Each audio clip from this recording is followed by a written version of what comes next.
All right, well, let's go ahead and get started. Welcome, everyone. My name is Robert Bennett. I'm a technical specialist for NARUC's CPI team, and we're really excited today to have everyone tuning in, and especially to have our panelists here today talk about community solar program design and economics. We appreciate you all being with us. Before I hand things over to our moderator, Commissioner Echols, I want to talk a little bit about NARUC and some of the work that we do here for our CPI team. So NARUC, the National Association of Regulatory Utility Commissioners, is a nonprofit founded in all the way back in 1889. Our members comprise of mostly state utility regulatory commissions in all 50 states and the US territories. We also work closely with federal agencies like FERC and the FCC. And our mission is to serve the public interests by improving the quality and effectiveness of public utility regulation.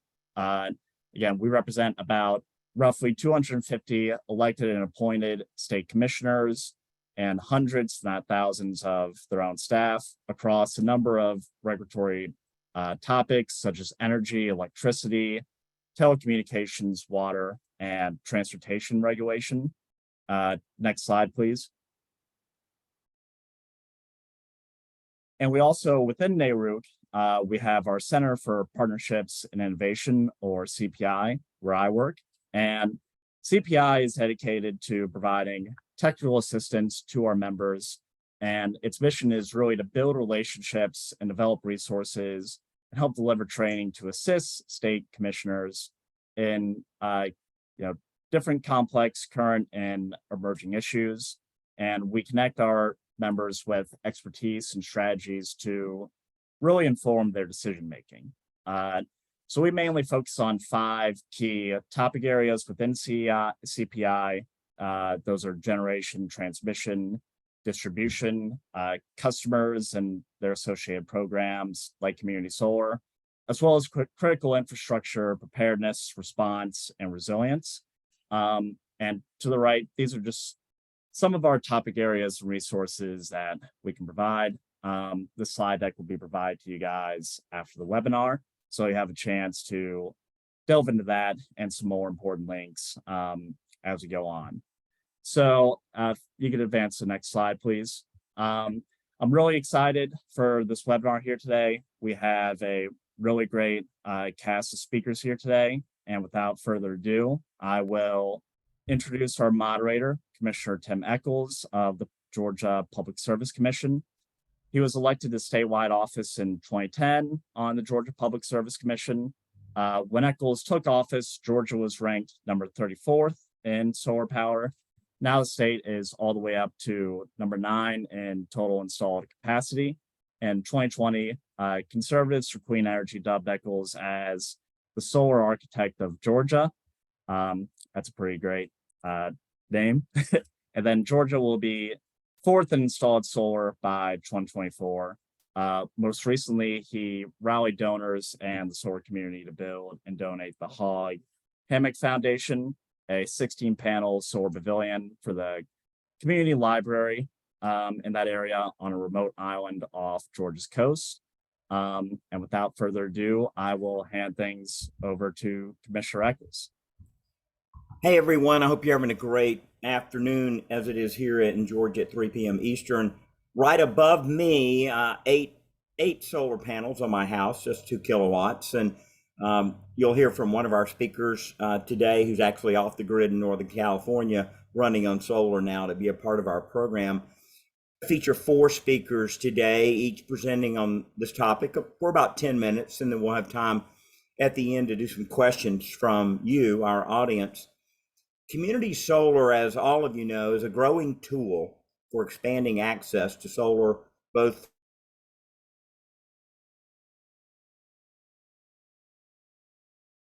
to the roof, trees, homeowners association, bad credit, whatever the situation might be. To ensure broad customer access to the benefits of community solar, the webinar will explore community solar economics and program design considerations from both a regulatory and a policy perspective. This webinar will explore what can be learned from active utility scale and cooperative solar, meaning co-op, rural co-ops, solar program structures and their rate designs, folks like Walton EMC here in Georgia. Additionally, speakers will elaborate on key considerations and barriers to community solar. So let me introduce our first speaker. He's up in Northern California right now. He's pulled off the side of the road. He's heading to Yosemite. Jared Leader, thank you for being with us. He joined SEPA in 2017.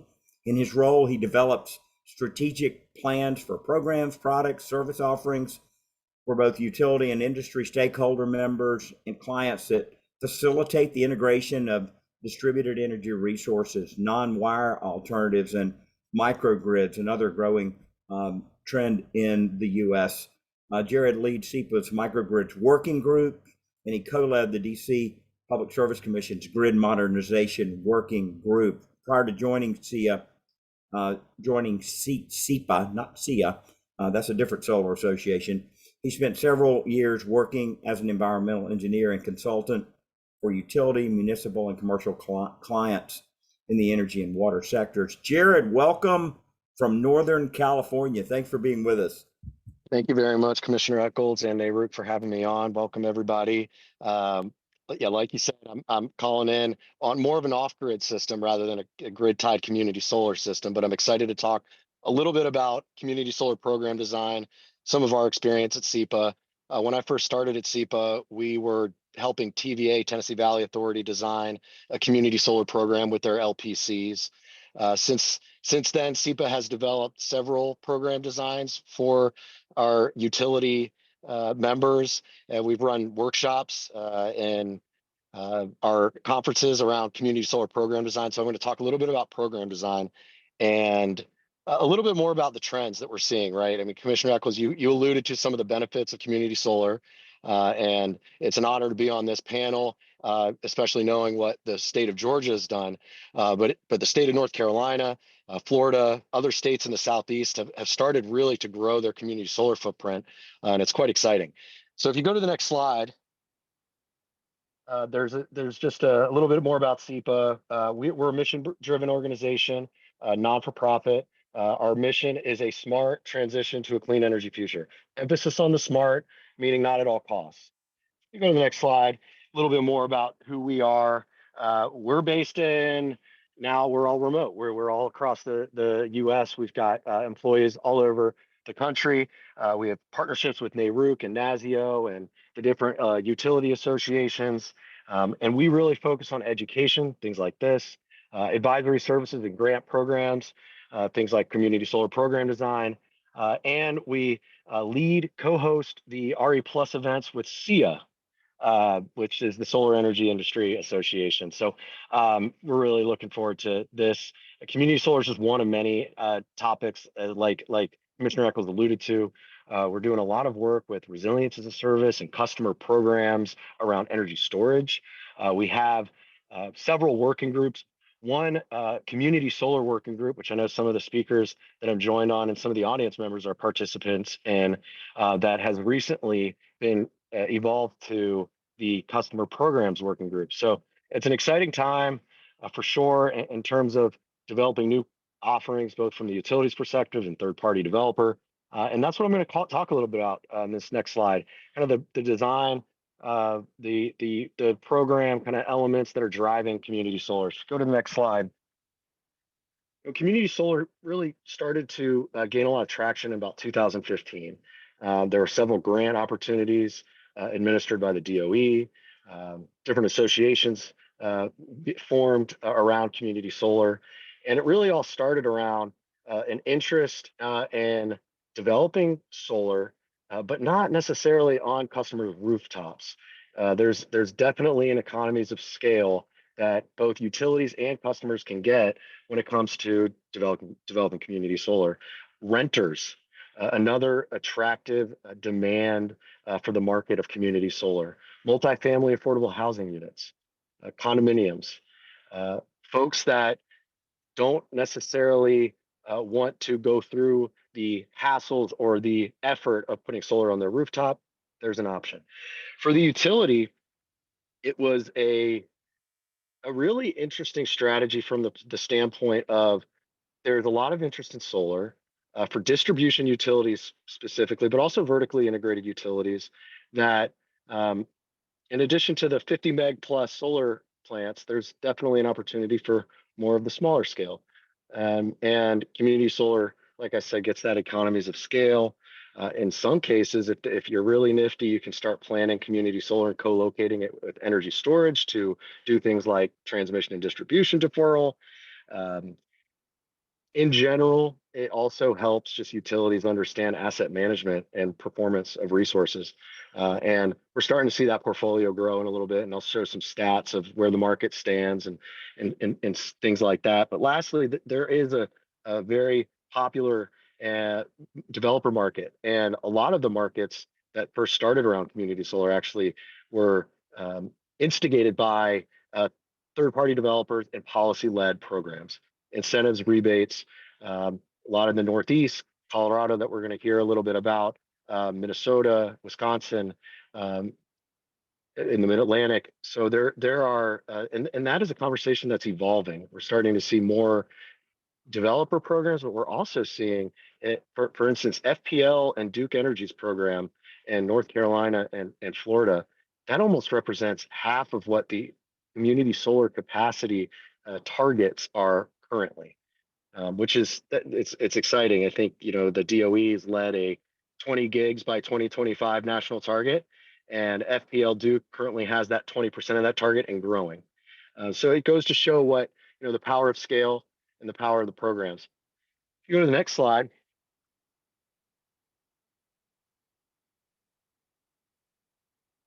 so some savvy utilities have built regulatory consensus with key stakeholders up front, working with different underserved populations or low to moderate income groups, community organizations that are on the ground, environmental and industry advocates, and likely interveners.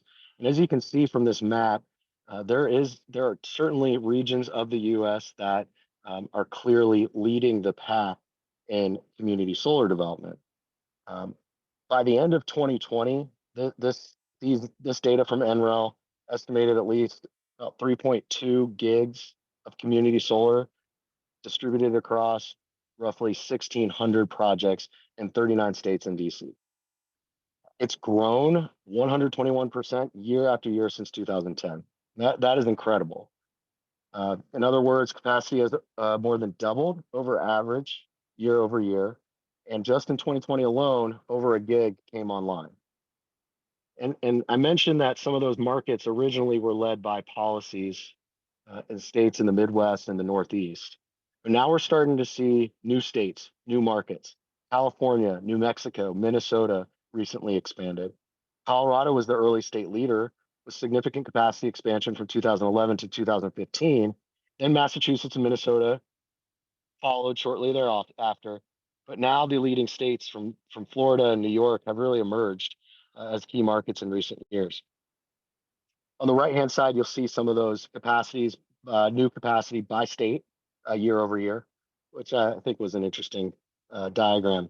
I will note that the NREL just recently came out with the new data, and I think one of the other panels will share that link, or it might be shared already in the chat. So it's exciting. We'll see where we're at currently. You go to the next slide. I'm going to get into a little bit more of the details about what is community solar. So I'm going to assume a high level of understanding around community solar being a solar array that is collectively owned or subscribed by customers and use customers on an offsite location, and they are credited on their bill virtually based on the production of the solar that they're subscribing to. Now, there are a lot of different ownership models of community solar, and I'm not going to get into all of these, but it's interesting to see these broken down. This is actually how some of our partners at NREL and other utilities have started to distinguish between the different community solar ownership groups. It's important to note that most of the capacity and the projects are actually developed and operated by third parties. 64% of the project of the capacity of all community solar are operated by third parties, and 76%. I would say that there is a shift that's starting to get balanced out, especially with these larger programs in the Southeast. But this goes to show that there are significant incentives and subsidies and rebates around community solar for developers, and this is going to see a constant growth as we get the IRA and IIJA funding sources that will also continue to focus on community solar development, especially in disadvantaged communities. So if you go to the next slide, I mentioned that we at SEPA were part of a couple of program design efforts with TVA and some other utilities, and we've developed several case studies on this work, and I think I'll have another slide of some of that research. And if there are utilities or if there are commissioners or staff out there in the audience, I would highly suggest looking at that and walking through some of that. These utilities that went through, who's owning the solar array, how are bills and credits going to be issued, what are the economics, does a subscriber pay up front and then get credited on their monthly bill throughout the course of the life of the project, or are they paying a premium on their bill? Are they paying a monthly fee? There are also stipulations around are the subscribers owning a kilowatt, a capacity, or a kilowatt hour? And if it is a kilowatt, what happens with that excess generation? Or if there's not enough generation, there are risks involved based on how you do subscription and how you do ownership. And I think this is a design tree that has sparked a lot of good conversations, both at the regulatory and utility level around program design. And this is not solely focused on utilities. There have been third parties that have used the same design. Most of the programs are out there. There's a incredible level of coordination between utilities, either administering, leading them, or supporting in IT and billing. So we've gone through a process of designing programs and researching programs, and this is what has materialized as the catch-all. If you walk through here, this half a dozen to a dozen questions that you can ask your stakeholders and ask your team in order to design a community solar program. We're going to get into the programs, and I know that's what we're here for. So I want to wrap up pretty quickly here, and I'm not going to spend too much time on the next slide.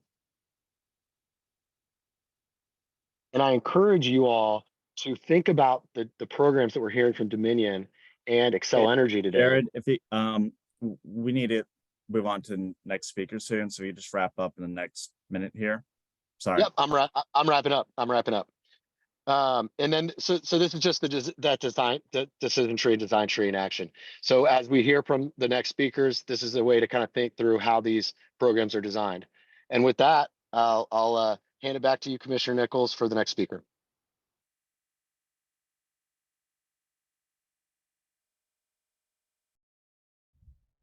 Thank you, Jared. Appreciate that. Vincent Potter is our next speaker. He's a policy analyst from North Carolina, the North Carolina Clean Energy Technology Center. They have a very cool conference that I went to this winter up there at the Research Triangle, the Clean Tech Conference. It was fantastic, put on by UNC. Vincent's expertise includes community solar, grid modernization technologies, and electrification programs. He researches and maintains DSIRE, or Desire as they call it, insight policy information. It's for 10 states and PJM. So Vincent, thanks for being on today, and take it away. Thank you very much, Commissioner Echols. My first slide, if you please. So I will introduce the center. The North Carolina Clean Energy Technology Center is a public service center administered by the UNC system. If you are familiar with agricultural extensions, think of us more like a technical extension. We advance a sustainable energy economy through demonstration, education in an objective analysis, like an objective kind of capacity without advocacy. Housed within NC State University, we can't actually advocate for much other than doing things as sustainably as we possibly can. We manage the database of state incentives for renewables energy efficiency. That's Desire USA. If you'll go to the next slide, please. A lot of the information that I'm going to present today comes from research that we did under the American Rescue Plan Act, but some of it also comes from our quarterly reports, the 50 States of Solar. This is kind of a detail of distributed solar policies, net metering changes, utility rate cases, and any regulatory and legislative actions. We offer complimentary copies for policymakers. So if you are interested in this kind of reporting on a quarterly basis, just drop us a line, check out our website, please. Next slide, please. I will begin with an overview of kind of what Jared called policy-led community solar. So we have some states that have kind of rules requiring or allowing third parties or utilities to develop community solar programs. Those are highlighted in yellow here. And the other states can offer them, but it's kind of at the utilities' discretion and in various different structures. So we'll talk a little bit about what some smaller utilities, cooperatives, and municipal utilities do. Next slide, please. We began this in early 2022 with a community solar access focusing on LMI households, how to kind of find more benefits in utility programs for community solar to maximize those benefits to the ones who tend to pay the highest proportion of their income to energy costs. So the whole idea was just improving project economics on community solar. Next slide, please. We partnered with several municipal utilities in North Carolina, several electric cooperatives, either directly or indirectly. Some of it was subscription support. Some of it was evaluating potential new sites for additional solar capacity. Some of it was repowering analysis and looking at what we could use for potential savings, whether there were distribution deferrals or other mechanisms, demand reductions, the possibility of adding energy storage. We researched some program design options that we could apply to small utility frameworks, and then tried to identify those benefits and give a way to allocate them either more equitably or just identify benefits that could then be allocated at a discretionary basis. Next slide, please. So the Southeast doesn't have well, it didn't 5 years ago have a ton of community solar, but now there is a growing interest, and many utilities have begun community solar programs. The ones that are required to or allowed to by law are in Louisiana, which has different policies for New Orleans proper, and Louisiana, the rest of the state outside of that. North Carolina has a utility-led 5 megawatt limit program based on avoided costs. And Virginia has recently implemented a 5 megawatt limit retail rate program that has a minimum bill, but low-income customers are exempt from it, with a multifamily shared solar provision as well that offers a retail rate credit with no minimum bill. I'm sure Katharine will correct me if I'm wrong on that one, but I won't delve too much into what IOUs are doing. I'll focus more on cooperatives and munis. If you'll move to the next slide, please. So some utilities and some states view community solar or solar as a kind of premium offering, right? So you're paying and buying into solar energy as opposed to adopting solar energy as a cost saving mechanism. So subscription fees, whether they be upfront, buying a panel for the entire life of a project, 20 years, or monthly fees, or kind of the discount you might get for substituting a fuel fee with a solar fee or something like that, would exceed the expected credits that you receive from the program. So this is true for Georgia Power, some of the IOUs in Florida, and South Carolina implemented a law in 2019 that would eliminate cross subsidies for community solar or solar programs, but nothing to my knowledge has been developed on the community solar front in South Carolina since that law has been passed. So we haven't seen any new program design out of that, at least that I'm aware of. No, there could be something working. Next slide, please.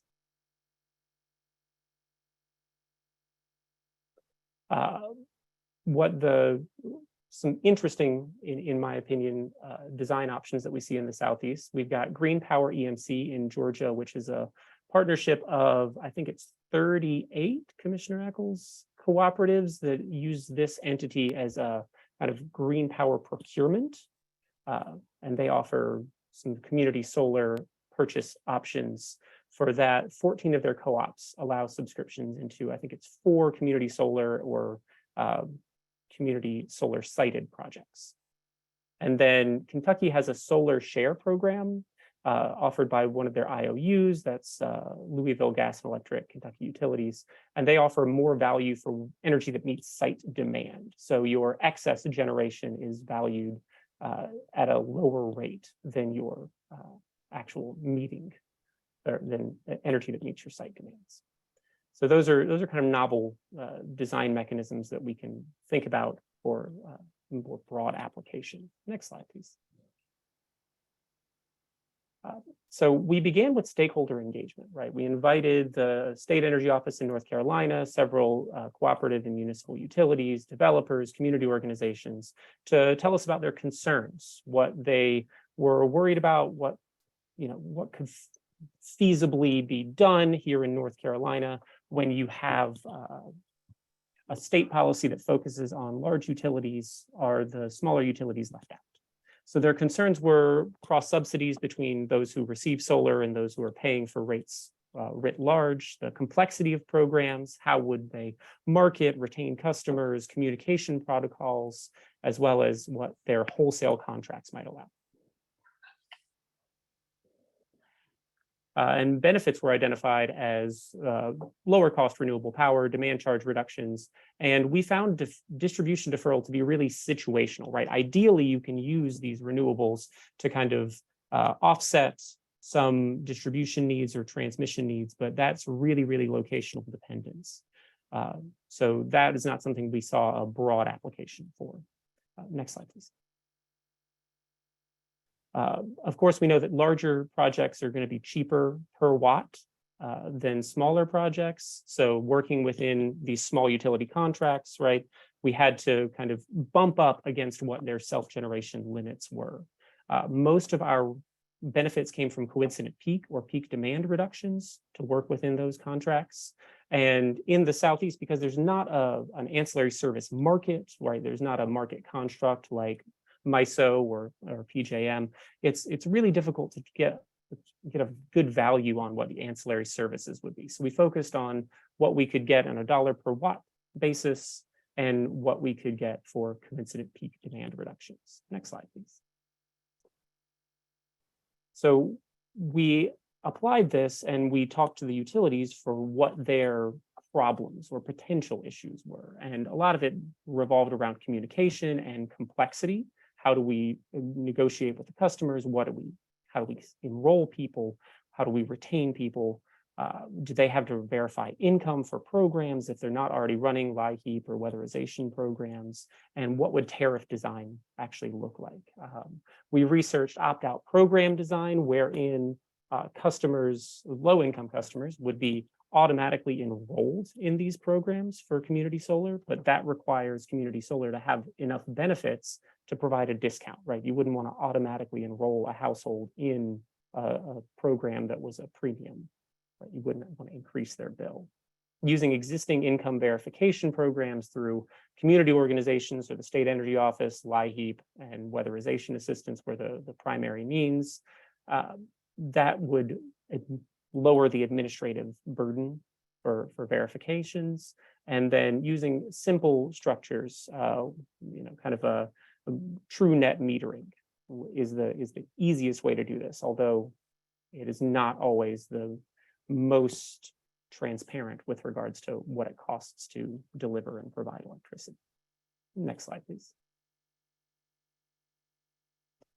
So our recommendations, if we're focusing on low and moderate income households, are to target carve-outs, right? Make a community solar array or community solar program that has a specific allocation of LMI participation. You can do that through just a set aside. You can do that through additional rates, like an adder to what their credit rates are, or a discount for their subscriptions.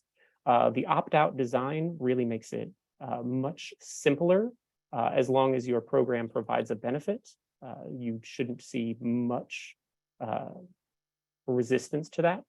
And subscription movement within a utilities service area. So if a customer is a renter and changes apartments, or if the customer moves from house to house within a utility service area, having their subscription follow them is a pretty straightforward way to make sure those benefits are still received by LMI households. And next slide, please. So this is how to reach me. And if you have inquiries about our 50 states reports, we invite you to email our desired email address. And I thank you, and I look forward to your questions. Great stuff, Vincent. Yeah, and I don't know if all 41 of our EMCs participate in that green power program, but thank you for all the differential that you just made on that, and we'll get into that maybe a little bit more with some questions. Well, our next speaker is Kerry Klemm, and Kerry oversees the implementation of Xcel's renewable choice program, and that's across 7 states, including the nation's largest community solar program. Congratulations on that. And private solar interconnection options and green pricing programs like your wind source and Xcel's latest innovation in renewable choice programs, Renewable Connect, which I think you guys have trademarked. Her team also oversees the company's time of use and demand-based rate pilots for residential customers. I'm a big fan of time of use. And Kerry's 20 plus years at Xcel started in corporate communications with various program management and leadership roles in energy efficiency and new product development before moving to the sunny side of solar and other renewable choices. Welcome, Kerry. Thanks for sharing your wisdom with us today. Thank you, Vincent. We can jump to the next slide. And at Xcel Energy, we have some pretty ambitious strategies as we look at leading the clean energy transition, which is one of our strategic priorities. And we try to do that while also enhancing the customer experience, giving customers more choices, and keeping customer bills low. And sometimes that can be a little bit of a conflict, but we try to work with our regulators, our legislators, and our strategic partners to do that through community solar and other renewable initiatives. Next slide. A quick overview of who Xcel Energy is. We serve about 3.7 million electricity customers across 7 states. And you can see where they're highlighted here. The arrows point to the states, Minnesota and Colorado, where we have the most activity in community solar, although it's picking up in New Mexico. And we also have an offering that we run in Wisconsin that I'll talk a little bit about. Next slide, please. I realized I need to update my bio. For a long time, Minnesota was the leading community solar program in terms of megawatts of capacity. But as you can see here, it's been overtaken by Florida and New York. And in Minnesota, we have about 875, or there are about 875 megawatts, but they're not all Xcel Energy. Almost all of them are. Likewise in Colorado. I do want to point out that for Xcel Energy, we don't include in the community solar totals our Renewable Connect program, which has, by the end of the summer, about 325 megawatts, and 75 megawatts of that are solar. But because we combined wind and solar, given our geographic location and the great wind that we have, we don't include any of that in our community solar calculations. Next slide, please. So operating in 7 states, we have community solar in 4 of them. And as you can see, there's quite a bit of community solar activity going on. And it changes a little bit every year as we go through legislative and regulatory proceedings. And we've seen huge growth and expansion in Minnesota. And so I'm going to start there on the left. And this is our 2014 through 2023 program for community solar. And we've had some pretty significant legislative changes that will take effect starting January 2024. I'll talk about that more on the next slide. So it is a third-party model looking back at the SEPA explanation of the different types of community solar, where third-party developers are the primary owners and operators of the community solar garden and manage all the subscriptions. So they're going out and talking to customers, getting them subscribed, and then interfacing with Xcel Energy to deliver the bill credits and get the community solar gardens up and running and interconnected to the grid. Minnesota's program is uncapped, which is largely why it very quickly grew from 0 megawatts to 869 megawatts online today, with an additional 330 megawatts at various stages of development. And the subscribers receive a value of solar bill credit. It started out as an applicable retail rate bill credit and transitioned to the value of solar in 2017. Today, for gardens coming online, that value of solar bill credit starts out at about 9 cents per kilowatt hour and then escalates annually for the next 25 years to end at about 15.5 cents a kilowatt hour.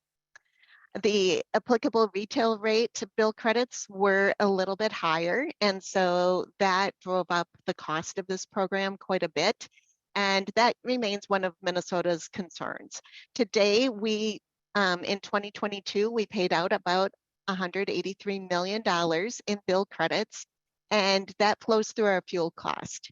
And in 2022, that was, somewhere in the 20% of our fuel cost range for less than 5% of the energy that our customers use. So it's a little disproportionate there, which is why we remained a little concerned about the cost of the program. The subscribers benefit from the bill credit on their bill, and then they turn around and pay a subscription fee to the solar garden operator.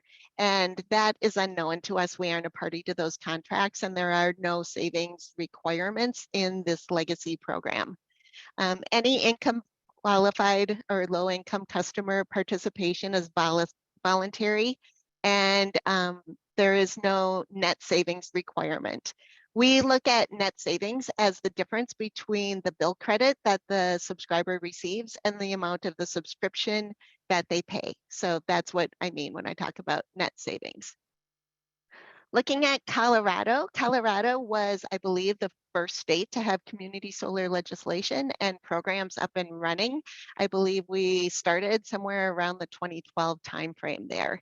And there is an annual capacity limit that has changed quite a bit over the years, and that is set and approved by the Public Utilities Commission through our renewable energy plans. Today, we have 136 megawatts online in Colorado with 182 megawatts in development. The subscriber bill credit is a little different in Colorado in that it's a retail rate minus distribution and transmission because the solar isn't located at the customer's location, so they pay for the use of the distribution and transmission system. And the developer gets the subscription dollars plus an incentive, and that incentive in Colorado for the third-party program is set through an RFP that we run each year. And that's the legacy view of that. It's changed a little bit starting in 2022. And those gardens are just going through the process now. Historically, Colorado did have a 20% of capacity requirement for income qualified subscribers, and that's really ramped up for future gardens as a result of recent changes to the renewable energy plans. And in the future, that's going to be about 50% income qualified or disproportionately impacted community customers. And we also have built-in subscriber benefit net savings requirements of 30 to 50% in future gardens, really trying to make those income qualified customers see a difference in their energy burden through subscriptions to community solar gardens. We do have a small portion of the Colorado community solar gardens that are Xcel Energy offered. Some of them are owned by Xcel Energy, and those are 100% income qualified. In Wisconsin, we offer community solar directly from Xcel Energy. This was a voluntary program that Xcel Energy brought forward, fairly small at 3 megawatts, but we don't have a huge service area in Wisconsin. And that program is not subsidized in that the subscribers pay the full cost of the resource and the program administration. And then New Mexico, we also started out with a third-party program there. And recently there was New Mexico community solar legislation, and we have about 45 megawatts of community solar that was just approved in our service area and awarded through a third-party RFP process. And a lot of that is still in development and being worked out through the regulatory and contracting process. Next slide, please. I'm just going to touch really quickly on some recent changes. Minnesota has new community solar legislation that puts a cap on the program and a lot of varying bill credits depending on subscriber characteristics, brings forward consolidated billing requirements and income qualified customer cost protections and requirements. So there's a lot going on that will change the Minnesota program starting in 2024. And likewise, Colorado's 2022 to 25 renewable energy plan had a settlement that really brought forward a lot of stakeholder concerns and took into account low-income customers in a new and really innovative way. One of the things that I really like about it is it talks about the total cost of the program and creates some flexibility. So it drives the industry to bring forward more cost-efficient solutions while also keeping in mind those income qualified benefits. And we're starting to see the RFP results come through for that, which will lead to a large standard offer and a lot of interconnection considerations as well. So lots going on in those areas to keep your eye on in the coming years. Next slide. So things that keep coming up over and over again is the balance of subscribers, residential versus commercial, anchor subscribers, income qualified.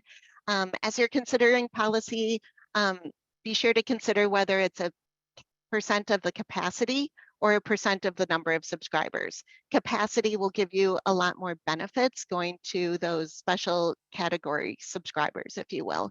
Interconnection remains a challenge everywhere because eventually you do run out of interconnection capacity at a low cost. And so you really need clear and interconnection transparency and rules to ensure that it's governed fairly and takes into consideration the potential for customer-sited solar, like the ability to put solar on your own roof if your feeder is full of community solar.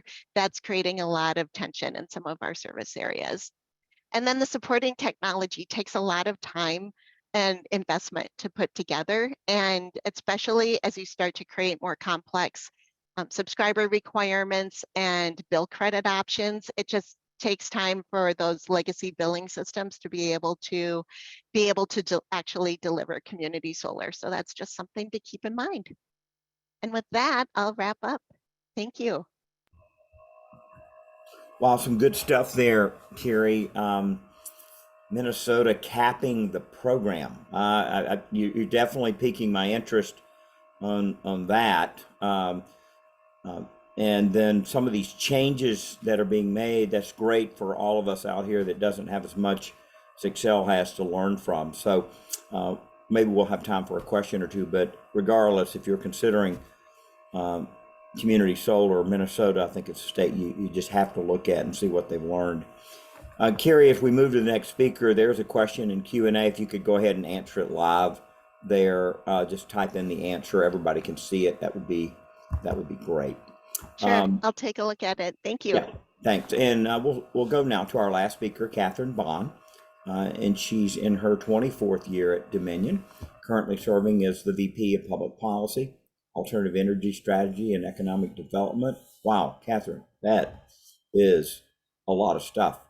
You previously held roles in corporate finance, governance, regulatory compliance, just overall brilliant. Her community service has included being on the boards of Virginia Solar and Energy Storage Development Authority and the Clean Energy Advisory Board, as well as the Virginia Chamber of Commerce. She's currently the rector of the Longboard University Board of Visitors. Oh, wow. And a PhD student in her spare time at VCU. So, wow. Katharine, I'm glad you took time out of your schedule to be with us today. Thank you so much. Well, thank you for the invitation. I certainly appreciate it. And look forward to going through a couple slides. I'll try to hit a couple key points that you may not have heard from other speakers, so we leave some time for questions here at the end. But if we can go ahead and go to the next slide, I'll set the stage with a couple of things related to the progress we've made in Virginia related to solar deployment in general. So throughout the company's footprint today, I'll focus on Virginia. If we were having this conversation just a few short years ago in 2015, we'd be talking about a total solar deployment in the area that we serve of less than or right around 1 megawatt. Today, that's around 2,000. It's over 2,000 megawatts, so over 2 gigawatts, with about another 7,000 under development or under construction. So our overall capacity is growing really quickly. You'll see the locational dispersion of those facilities in the map to the right. You can go ahead and go to the next slide. From a net metering perspective, we've also seen similar growth in the customers that we serve. So again, just in 2017, we had under 3,000 net metering customers, and that's grown by about tenfold since then. And we're up to around 330 megawatts of installed capacity for net metering customers. Next slide, please. So for those customers who aren't, for whatever reason, able to install solar on site, then the question becomes, what are the options available to them? I'll cover 3 variations, and these are constructs that some of the other speakers have touched on. One is a utility-sponsored program, one is a developer-sponsored shared solar program, and one is specifically designed for multifamily living facilities. The key differences in each of the programs, they have different locations, different costs to customers, and different costs to non-participants, different caps typically established by the Virginia legislature in enabling legislation. So things like the subscription term, whether it's on-site or off-site, and what the remaining obligation is to the customer in terms of what they owe the utility versus third parties who might develop some of these projects. And then what's the remaining responsibility of the utility all become key questions. I think one of the things you'll hear from us when we talk about community solar, certainly you've heard from others, is the importance of involving a diverse group of stakeholders in terms of the input when those programs are developed. On the next slide, the first program I'll touch on is the utility-sponsored program, which was established in 2017 by the Virginia General Assembly. It's a program that's capped at 40 megawatts and has a couple of key components. The utility selects third parties through an RFP, a competitive procurement process, to participate. We have fully subscribed the first project that's part of that program, and are working on the next phases and taking names of interested customers who'd like to also participate. But there was a legislation in 2020 that passed that is tacked on to this now that says for every facility that's located in a non-low income area, a facility needs to be located within a low income community in order for the program to continue. So those are the projects that we're working on now. Next slide, please. Another program, which is a developer-sponsored program, was established in 2020. It was capped at 150 megawatts with the opportunity to go higher than that to the extent a minimum of 30% of the customers enrolled are low-income customers. The individual projects cannot exceed more than 5 megawatts. And one of the key provisions in the enabling legislation says this, that our regulators shall establish a minimum bill that customers participating in the program shall pay. And in order to do that, they must consider those customers' fair share of generation, transmission, distribution, other fixed costs provided by the utility, even to those customers who subscribe. And I will mention it because it has been a point of contention, and there was legislation proposed during this past year that would have changed that construct a bit. Our regulators established a minimum bill that's scaled based on the customer's subscription size and their usage. So for example, a customer in a small apartment might have a minimum bill in the $20-something range, whereas somebody in a larger home, like a single family home, might pay $50 as their minimum bill or something along those lines. However, the legislation also specified that customers who are low income are not subject to that minimum bill, so they are exempt from it, making it highly accessible to low income customers. But again, that minimum bill has certainly been a point of contention among several stakeholders in the dialogue. Another thing that has been a point of contention is what happens in the event of a customer stopping paying their bill or rendering partial payment. If the utility is collecting those dollars, then how does that money flow back? And what happens in the case of default is again, something that as a lesson learned, we're continuing to work with stakeholders on. And the last community solar program that I'll mention is designed to help multifamily customers. So it can either be, and it's on the next slide, if we can go in advance, either on the same parcel of land or on an adjacent parcel. It cannot exceed 3 megawatts, but it also has to have multiple subscribers. So far, no subscriber organizations, no third-party developers working on these projects have come forward since the program became available in 2021. But we sit here ready to work with those companies that might wish to propose those programs. With that, I'm happy to close out to allow the last few minutes for questions.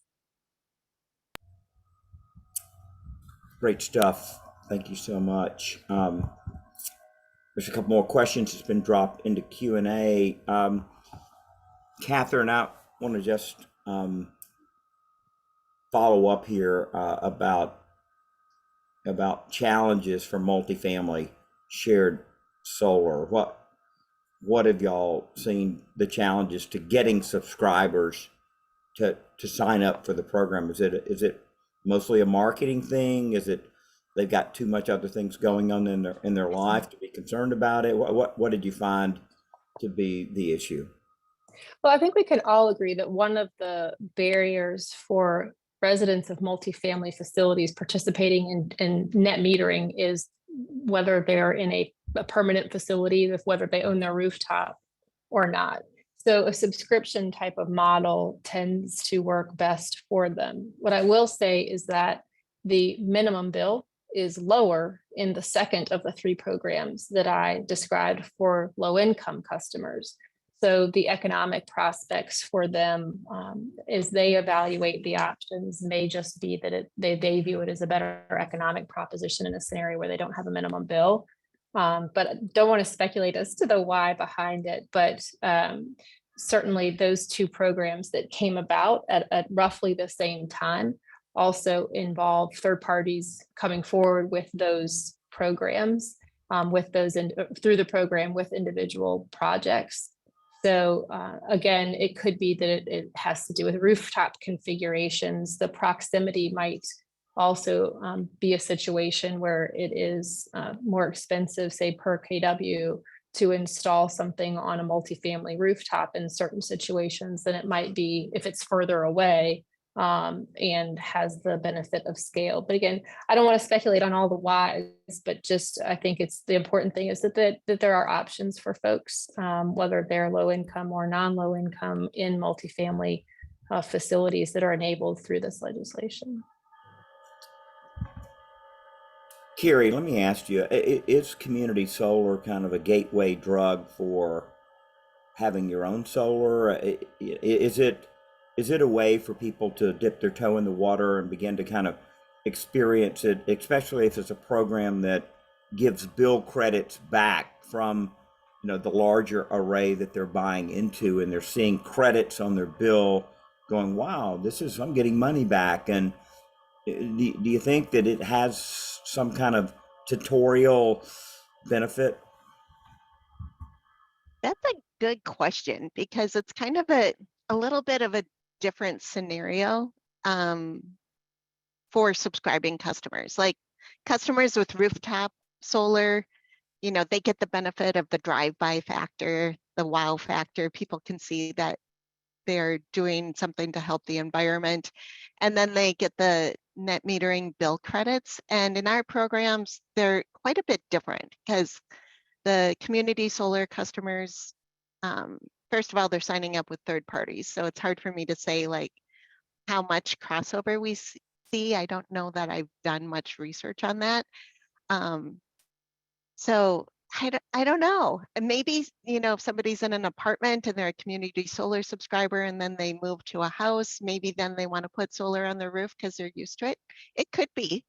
I just don't have any data to back that up. Commissioner Echols, I will Yes. say, Mhm. anecdotally, we have a lot of interest from renters and students in community solar, right? So they use that for their apartments or whatnot. So that may be somewhat of a gateway drug, but it's enabling people who don't yet own homes or don't presently to access solar energy. Yeah, and I think there's some, obviously benefit for us helping younger people experience this at a younger age, which may create a lifetime customer, right, for solar. Maybe first through community and then on their house, and then they get an EV, and then, oh wow, I'll get a geothermal, HVAC. So, why wait until you're 60 to start all this stuff, right? Let's start early. Vincent, while I have you, let me ask you about co-ops and munis that are incorporating or wanting to incorporate federal funding and tax credit opportunities into their community solar programs. Do you think it's going to help them lower the price of these, make them more attractive? Because I do think price is a factor. So are they going to be able to leverage some of this? Oh, it absolutely is. Yeah, especially in places like the Southeast where power is pretty cheap to begin with, right? So having 30% or close to it for an ITC through direct pay or some transferability with a developer is certainly going to enable more community solar. The largest impediment that we see other than upfront cost for small utilities is their wholesale power arrangements, right? Sometimes you're limited on how much you can self-generate, how much you can sell outside of what your transmission and generation provider is bringing you. Jared, somebody wants to know what you're going to be doing in Yosemite. Can you give us a personal update on what's going on up there? Sure. Personal update. We're climbing Half Dome. We're hiking up Half Dome. So that's it's exciting. And if I could add to the munis and the co-ops. We've been doing a lot of work with NRECA, and as we've been combing through the IRA and specifically the exceptions and the exemptions of the investment tax credit, it's clear that munis and co-ops that otherwise would not have been able to take advantage of the tax credit or would have had to go through hop through different loopholes, if you will, to take advantage of the tax credit because they do not have a tax appetite. Well, there are now stipulations in the IRA that lay out ways for them to do that. So that's going to be huge as well, reducing the financing costs up front for munis and co-ops that can actually own their community solar programs and arrays. But yeah, Half Dome's the plan. If you have any other recommendations for me while I'm in the area, send them my way. All right, lightning round. Now just quick answer. Start with you, Kerry. Same question to all of you. What do you feel like is the most important element to include in a community solar program for it to be sustainable, so that the utility wants to keep it, you keep getting subscribers, and it grows? So Kerry, most important element. Wow, that's a complex question, but I would say in the end, it's the total bill impact to both participating customers that get the benefits and then the non-participating customers, and creating a good balance that helps you go back to, creating customer choice, clean energy, and keeping bills affordable for all customers. All right, lightning, Katharine, what do you think? I'll be super quick and just say ditto. No, you're too smart to say ditto. You've got to say something else. And how about I concur with Kerry's response to that question? I think again, there has to be a benefit to customers who are participating with, and do no harm to customers who are non-participating, in order for it to be sustainable and something that can grow and have a life of its own beyond potentially what could be, in the case of some states, relatively moderately sized programs that are developed through enabling legislation in order for it to go beyond that. Mm-hmm. All right, Vincent. So my ditto plus plus is you have to maximize the benefits, but you have to find novel ways to maximize the benefits. So that's valuing those ancillary services, valuing those distribution deferrals, finding ways for it to bring non-monetary benefits to the utility, which will make a utility have more appetite for it that they can then pass on to customers. So. All right, Jared, you got your backpack on. Well, there's definitely a theme. I'll put my utility planner hat on and talk about the distribution system. You don't have time to talk about it. You got to be quick. Co-locating community solar with energy storage and identifying circuits and substations that have reliability and capacity constraints that could also benefit from having distribution generation and storage. Wow, sounds like some smart planning there. All right, Robert, I'm going to turn it back to you for closing today. Thank you very much for lining everything up for us and to our panelists today. Thank you so much, Commissioner Echols, and thank you so much to our 4 speakers. This is an awesome panel. We covered a lot of ground very quickly. I know it was not easy for each of our panelists to do, but I think they did a great job of handling that. Just a few quick logistics before we part ways here today. This is a series, so we will have another innovation webinar on September 21st. That will focus on index storage credits. We also have another one coming up on October 19th that will focus on energy efficiency. All of our innovation webinars, both the recording and the slides, will be posted on our website. You can find the link there on the bottom. And again, I just want to thank everyone for tuning in and thank our great cast here today for helping to make this innovation webinar happen.